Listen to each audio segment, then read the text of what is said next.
Un altro supermercato preso di mira. Ieri sera, poco dopo le 18 a Campagna Lupia in via Roma.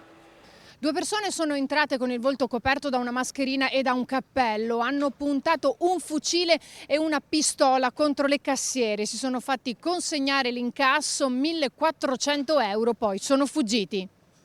A bordo di uno scooter. Una rapina in stile Mala del Brenta, seminando il panico tra i presenti.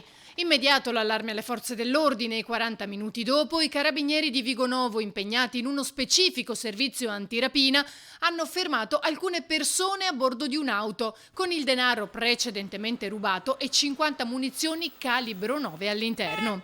Successivamente è stato trovato anche il nascondiglio dove i rapinatori avevano nascosto lo scooter e le armi utilizzate durante l'assalto all'interno dell'abitazione di un complice a Campagna Lupia.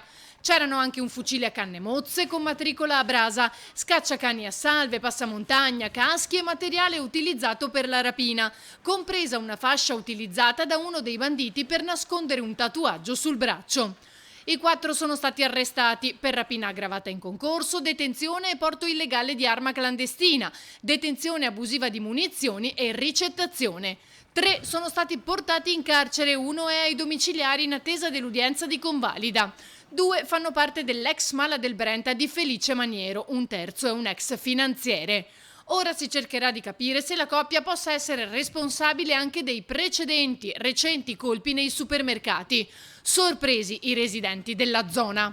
Io abito qua da molti anni, da quando ero bambina e questi episodi qua che ricorda io, è sempre stata una zona molto tranquilla. Questa è una zona tranquillissima, ma è successo una cosa del genere almeno da un bel po' che io la frequento, quindi non ho mai sentito una cosa del genere.